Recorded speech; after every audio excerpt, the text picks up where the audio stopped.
Hi, I'm Curtis Owens from Performance Tackle in Los Alamitos, California. Here to show you a connection for monofilament to braid. It's one we get asked for frequently, is how to connect the two lines together. So we'll show you how that connection is done. Very strong connection. We do the bimini to the worm knot, and is what we've found to test out to be one of the strongest connections for that. So we'll go ahead and show you how that's done.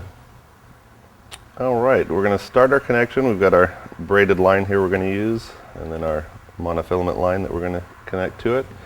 To start the knot, we're going to tie the bimini loop, or bimini twist it's also called.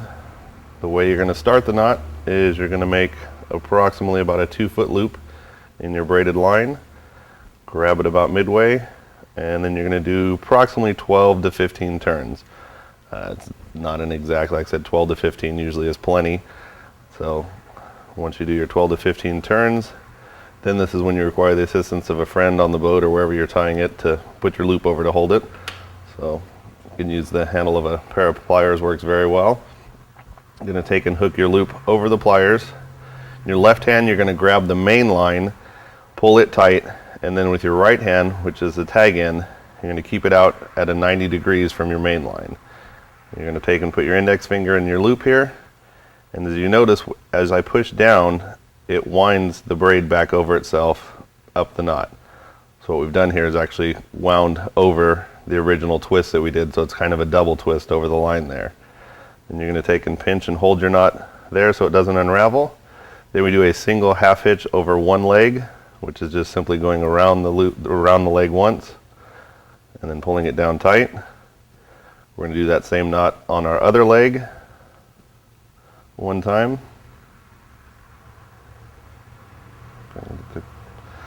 Pull it down, and then we do a series of 3 of the same exact knot, a half hitch over both of the legs. So we're going to go over once over both, tighten that knot down, twice over both, tighten that knot down, and then third time over, tighten that knot down.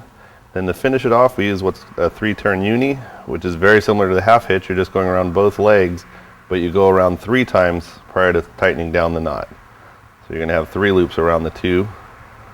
Pull it down and cinch it down, and you have your bimini loop in the end of your line. So all you've done is taken and tied a loop in the end of your line, which you'll use to attach to your monofilament line. Once, like I said, you finish your loop, you're going to cut your tag end off really close. Good pair of braided scissors work extremely well. And whenever you have scissors you're using for braid, it's usually best to only use it for trimming braid. Don't cut mono with it. It'll take that razor edge off, and then you won't get a nice clean cut when you cut your braid. So make sure you use your braid scissors only for cutting your braid. So now we have a loop basically ready to go to connect to our monofilament line. The knot we use to that is referred to as either a worm knot, or it's also referred to as a reverse Albright in some instances. The way you do that connection is you're going to take your bimini loop, go approximately a foot or so up from the end of your leader material that you're attaching. Take and just hold your bimini knot you have there, basically parallel to your line. You're going to take and wrap your loop 10 times around your monofilament.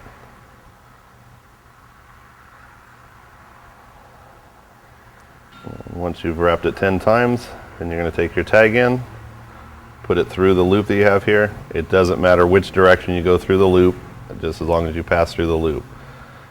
Then you're going to take and hold your 2 lines here on your monofilament, your bimini loop, pull it down slightly till it just gets snug.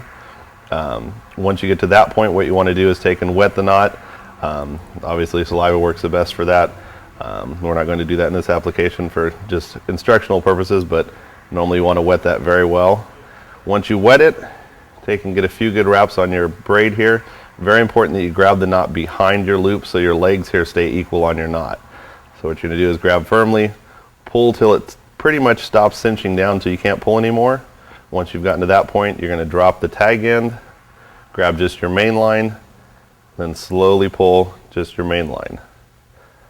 And what it will do is cinch your knot down, and once you get to that point, you should have a pretty nice tight coil on your line there with your tag end sticking out from the end. Then to finish the knot off, we usually use a 3-turn uni on top of that. You're just going to take your tag in, go 3 times down around your main line.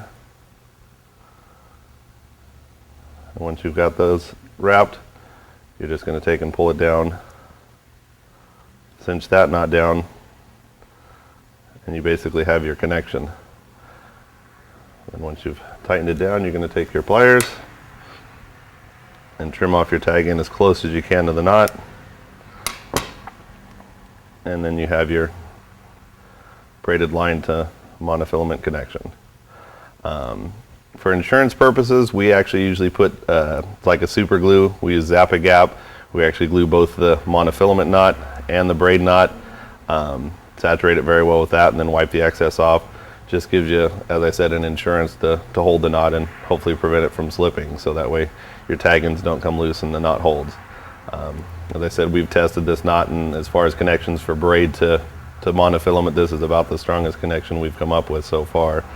And like I said, it's what a lot of the boats and stuff use, and a lot of skippers and that use for a connection. So that is your braid to monofilament connection with a bimini twist to a worm knot.